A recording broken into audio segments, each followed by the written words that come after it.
Olá, graça e paz em nome de Jesus. Nossa leitura de hoje será em 2 Crônicas, do capítulo 24 ao 28. Veremos uma sequência de 5 reis, e cada um deles nos confronta com a mesma e urgente pergunta: o que faz o coração humano quando a bênção de Deus chega? O tópico que nos guiará hoje é o perigo da autossuficiência.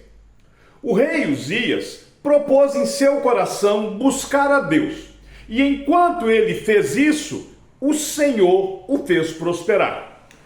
Quando, porém, Uzias ficou forte, o seu coração se elevou, e isto foi para a sua própria ruína. Uzias se achou bom o suficiente e entrou no templo com o objetivo de queimar incenso ao Senhor. Essa função, ela era reservada somente para os sacerdotes. Quando Uzias foi confrontado por conta deste erro, ele se indigna contra os sacerdotes e a resposta de Deus foi imediata. Ele foi ferido com a lepra.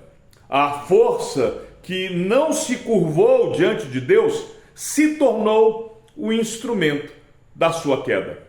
O capítulo 5 da Confissão de Fé de Westminster, que trata da providência de Deus, nos ensina que o muitíssimo, sábio, justo e gracioso Deus muitas vezes deixa por algum tempo os seus filhos entregues a muitas tentações e à corrupção de seus próprios corações para castigá-los pelos seus pecados anteriores ou fazer-lhes conhecer o poder oculto da corrupção e dolo de seus corações, a fim de que eles sejam humilhados, para então animá-los e fazerem com que sejam dependentes íntima e constantemente do apoio de Deus, tornando-os mais vigilantes contra as futuras ocasiões de pecar, bem como para vários outros fins justos e santos.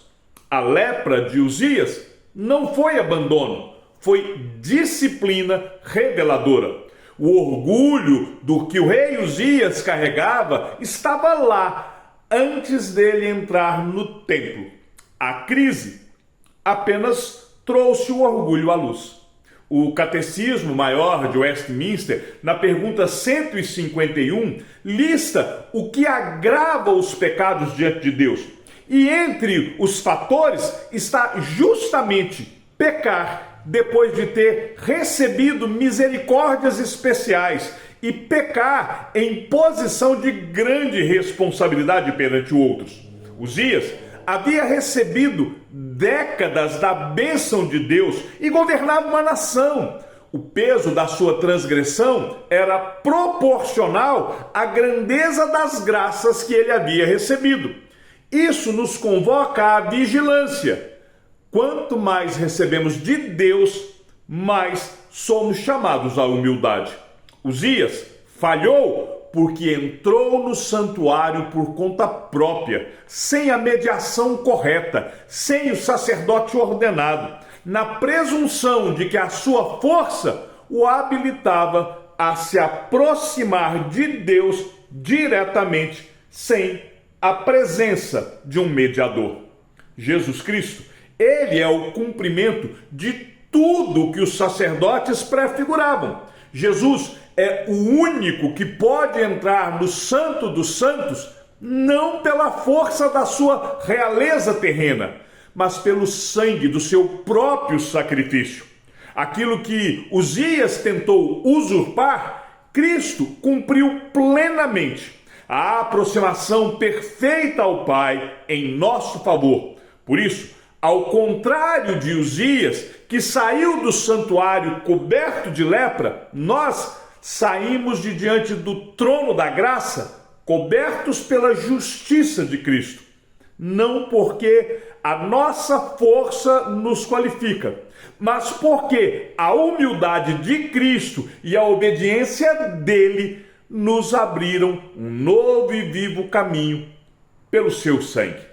Então, qual o desafio prático para a nossa vida no dia de hoje? Primeiro, vigie o coração quando você estiver recebendo as bênçãos. A queda de Uzias não aconteceu no deserto, aconteceu no auge do sucesso. A nossa dependência de Deus em oração, na palavra, na comunhão da igreja, não é para dias de crise. É a postura permanente que devemos ter diante de Deus. Segundo, coloque os teus caminhos em ordem perante o Senhor. Pratique as disciplinas espirituais. Ore regularmente, medite na palavra de Deus, confesse os seus pecados, participe do culto. Muitos crentes negligenciam essas disciplinas por confiarem na sua própria experiência acumulada. Nós precisamos retornar como uma postura de filho que reconhece de onde ele vem e de onde vem a sua força. Se você assistiu até aqui, escreva nos comentários dependência. Compartilhe este vídeo em suas redes sociais para lembrar aos seus amigos que o maior perigo para a nossa fé nem sempre é o deserto, mas o sucesso e a prosperidade quando nos afastam de Deus. Cultivar uma vida de oração e dependência de Deus não apenas nos dias de luta, mas principalmente nos dias de glória. Lembre-se, enquanto buscamos ao Senhor, Ele nos faz prosperar. Não necessariamente com os bens que o mundo chama de prosperidade, mas com as riquezas mais preciosas, a sua presença, o seu sustento, a sua graça suficiente a cada dia. A força que vem da humildade diante de Deus é a única coisa que não nos destrói. Quer aprender um pouco mais? Leia a Confissão de Fé de Westminster, capítulo 5, que trata da providência. Veja também a pergunta 151 do Catecismo Maior de Westminster. Que o Senhor te abençoe e te guarde, e até amanhã, se assim o Senhor nos permitir.